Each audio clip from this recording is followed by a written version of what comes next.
विशाल, मैं कब से तुम्हारा इंतजार कर रही हूँ, तुम हमेशा लेट आते हो। काव्या, मैं कभी भी जानबूझकर लेट नहीं आता। वो क्या है ना, तुम्हारी वजह से ही लेट हो जाता है। मेरी वजह से? क्यों? अब छोड़ो इन बातों को, लेट हो गया तो हो गया। चलो मूवी देखने चलते हैं। नहीं, मूवी देखने जाएंगे तो लेट हो जाएगा, फिर भाई भाभी 10 सवाल पूछेंगे। तुम्हारे घर में भाई भाभी की चलती है क्या? हाँ, पर भाई से भी ज्यादा भाभी की चलती है। लेकिन तुम क्यों पूछ रहे हो? इसलिए क्योंकि मुझे शादी की बात तुम्हारे भाई भाभी से ही करनी होगी ना। वैसे घर में उनकी क्यों चलती है? मतलब तुम्हारी माँ है ना, अपनी माँ से कहो कि घर की सारी जिम्मेदारी वो अपने हाथों में ले ले, तभी तुम और मैं एक हो सकते हैं। ये बात तो तुम बिल्कुल ठीक कह रहे हो। वैसे भी ना मेरी भाभी मुझे पसंद नहीं है, हर बात में अपनी नाक घुसाती रहती है। ये है काव्या और विशाल। विशाल हमेशा काव्या को उसके भाई राकेश और भाभी रीना के खिलाफ भड़काता रहता। विशाल काव्या से हमेशा कहता कि वो अपनी माँ रेनू को उसके भाई भाभी के खिलाफ भड़काए। आइए जानते हैं कि क्या विशाल और काव्या अपने मकसद में कामयाब हो पाएंगे या नहीं। माँ देखो ना, कल मिस्टर शर्मा की बेटी की शादी थी ना, तो भाई भाभी ने आपसे बिना पूछे ही इतना महंगा गिफ्ट दे दिया और शगुन में ना इतने सारे रुपए दिए हैं। अरे तो क्या हुआ बेटा, जब तेरी शादी होगी तो वो सब वापस आ जाएगा। वो बात नहीं है माँ, भाई भाभी को हर काम आपसे पूछ कर करना चाहिए ना। पहले तो तू ऐसा नहीं सोचती थी काव्या, अब क्या हो गया है तुझे? हैं? माँ वो इसलिए क्योंकि आप घर की बड़ी हो और भाई भाभी आपको ऐसे इग्नोर करते हैं जैसे आप इस घर में रहती ही नहीं हो। वैसे बात तो तू ठीक बोल रही है। चल आगे से मैं इन दोनों को समझा दूंगी कि घर में जो भी काम होगा वो मुझसे बिना पूछे नहीं होगा। अपनी माँ की बात सुनकर काव्या बहुत खुश होती है। वो विशाल को फोन करके सारी बात बताती है। हेलो विशाल, मैंने माँ को भाई भाभी के खिलाफ भड़काना शुरू कर दिया है और अब माँ भी ना मेरी बात मानने लगी है। अरे वाह, ये तो तुमने बहुत अच्छी खबर सुनाई। अच्छा एक बात बताओ, जिस घर में तुम रह रही हो ये घर तुम्हारी माँ के नाम है या तुम्हारे भाई के? मेरी माँ के नाम है। ये तो अच्छी बात है। अच्छा तुम एक काम करो, अपनी माँ से कहो कि तुम्हारे नाम तुम्हारा हिस्सा कर दे। विशाल, मैं माँ से अपना हिस्सा कैसे मांग सकती हूँ? माँ को अच्छा नहीं लगेगा। काव्या, इसमें कुछ भी गलत नहीं है। आजकल का माहौल तुम देख नहीं रही हो, भाई भाभी किसी के सगे नहीं होते। अगर उन्होंने माँ से घर अपने नाम करा लिया तो तुम्हें कुछ भी नहीं मिलेगा। इसलिए जैसा मैं कहता हूँ तुम वैसा ही करो। ठीक बोल रहे हो विशाल, मैं माँ से आज ही इस बारे में बात करती हूँ। काव्या विशाल की बातों में आकर अपनी माँ से कहती है, माँ ये घर आपके नाम है ना? हाँ मेरे नाम है, लेकिन तू अचानक आकर ये सवाल क्यों पूछ रही है? माँ वो इसलिए क्योंकि अगर भाई ने पूरा घर अपने नाम करा लिया और हमें घर से निकाल दिया तो फिर हम दोनों कहाँ जाएंगे? अरे कैसी बात कर रही है बेटा, तुम्हें लगता है कि तुम्हारा भाई ऐसा कर सकता है? अरे कितना प्यार करता है वो हम दोनों से। माँ भाई नहीं कर सकते, लेकिन भाभी तो कर सकती है ना। वैसे भी वो हम दोनों को पसंद भी नहीं करते। भाभी ने भाई को भड़का दिया और भाई ने ऐसा किया तो फिर कहाँ जाएंगे हम दोनों? हैं? हाँ ठीक कह रही है बेटा, मैं आज ही वकील साहब को बुलाती हूँ। काव्या की माँ उसकी बात मान लेती है। ऐसे ही कुछ दिन गुजर जाते हैं। सब लोग एक साथ बैठकर खाना खा रहे थे, तभी काव्या ने सबसे कहा, भाई आपका बिजनेस कैसा चल रहा है? अच्छा चल रहा है, लेकिन तुम क्यों पूछ रही हो काव्या?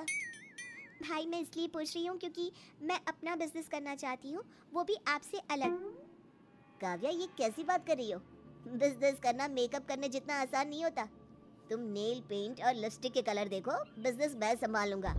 भाई लड़कियां सब कर सकती हैं, लड़कियां लड़कों से कंधा मिलाकर चल सकती हैं।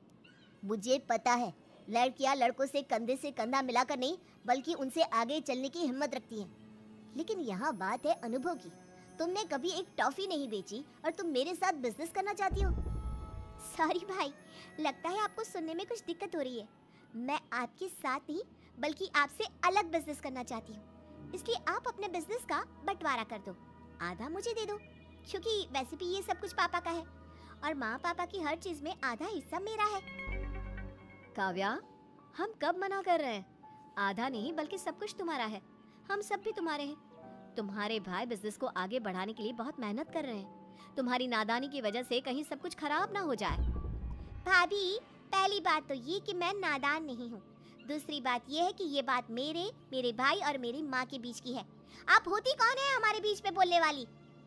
राकेश बेटा, अगर तेरी बहन इतना बोल ही रही है तो दे देना इसका आधा हिस्सा। हम भी तो देखें ये बिजनेस कैसे चलाती है। माँ के कहने पर राकेश बिजनेस का आधा हिस्सा अपनी बहन को दे देता है। अब काव्या विशाल के साथ मिलकर बिजनेस को चलाती है। इसी बीच काव्या अपने भाई भाभी और माँ से कटी कटी रहती है। वो उससे कुछ भी पूछते तो काव्या उन्हें उल्टा जवाब देती, क्योंकि उसे विशाल पर पूरा भरोसा है और विशाल जैसा कहता काव्या वैसा ही करती। एक दिन काव्या रोते हुए घर आती है। अरे काव्या, तुमने अपना ये क्या हाल बनाया हुआ है? क्या हुआ बेटा? काव्या, तुम रो क्यों रही हो? शांति से बैठो, पानी पियो पहले और रोना बंद करो।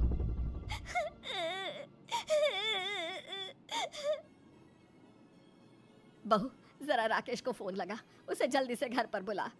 राकेश घर आता है। फिर तीनों काव्या से उसके रोने का कारण पूछते हैं। काव्या रोते रोते कहती है, माँ, मेरे साथ बहुत बड़ा धोखा हुआ है। मेरा एक दोस्त है विशाल, जो मुझे कहता रहता था कि मैं आपको भाई भाभी के खिलाफ भड़काऊं। उसने ही मुझसे घर और बिजनेस में आधा हिस्सा मांगने को कहा था और मैं उसी की मदद से बिजनेस चला रही थी। अरे तो क्या हुआ फिर? इसमें रोने वाली क्या बात है? माँ, वो 2 दिन पहले कंपनी के अकाउंट से सारे रुपए लेकर भाग गया। मैं उसे 2 दिन से कॉल कर रही हूँ लेकिन मेरा फोन ही नहीं उठा रहा। अच्छा, तो ये राज है तुम्हारा। तभी तो मैं सोचूं मेरी सीधी सादी ननद एकदम से शेरनी कैसे बन गई। तुम टेंशन मत लो, मेरे पास तुम्हें दिखाने के लिए कुछ है। इंस्पेक्टर सर, अंदर लाओ उसे। राकेश की आवाज सुनकर इंस्पेक्टर विशाल को अंदर लेकर आता है। उसे देखकर काव्या हैरान हो जाती है। काव्या, हैरान होना इसे देखकर? इसे आज सुबह हमने एयरपोर्ट से पकड़ा है। ये कंपनी के सारे रुपए लेकर देश से बाहर भाग रहा था। बेटा, जब तूने पहली बार मुझसे अपने भाई भाभी के खिलाफ बातें की थी ना, तभी मैं समझ गई थी कि दाल में कुछ काला है। तुम ऐसा नहीं बोल सकती। तब से ही मैंने और तुम्हारी भाभी ने तुम पर नजर रखना शुरू कर दिया था। हमें पता था कि तुम ये सब विशाल के कहने पर कर रही हो, और विशाल अच्छा लड़का नहीं है। माँ जी ने तुम्हें घर और बिजनेस में हिस्सा तो दे दिया था, लेकिन उन्हें तुम्हारी हर एक्टिविटी के बारे में पता था। तुम्हारे ऑफिस में जितने भी लोग काम कर रहे हैं वो सब मेरे ही लोग हैं। उन्होंने ही मुझे विशाल के हर कदम की खबर दी और इसीलिए मैं आज इसे पकड़ पाया। काव्या ने जब ये बात सुनी तो उसने सबसे माफी मांगते हुए कहा, माँ, भाई भाभी, मुझे माफ कर दो। मुझे ये सब नहीं करना चाहिए था। और भाभी, आपके साथ तो मैंने बहुत बुरा व्यवहार किया। आपको मेरे सारे राज पता थे, फिर भी आपने कभी मुझसे कुछ भी नहीं कहा। हम तुमसे गुस्सा नहीं है, अब रोना बंद कर दो। आज से तुम मेरे साथ मिलकर बिजनेस करोगी ताकि विशाल जैसा कोई तुम्हें बेवकूफ ना बना सके। काव्या विशाल से कहती है, विशाल, तुम इतना गिर सकते हो मैंने सपने में भी नहीं सोचा था। इंस्पेक्टर साहब, ले जाओ इसे और इसे कड़ी से कड़ी सजा दीजिएगा। काव्या, मुझे माफ कर दो, प्लीज काव्या, प्लीज। इंस्पेक्टर विशाल को ले जाता है। अब काव्या अपने परिवार के साथ बहुत खुश है। वो अपने भाई के साथ ऑफिस जाती है और माँ और भाई भाभी का भी बहुत अच्छे से ख्याल रखती है।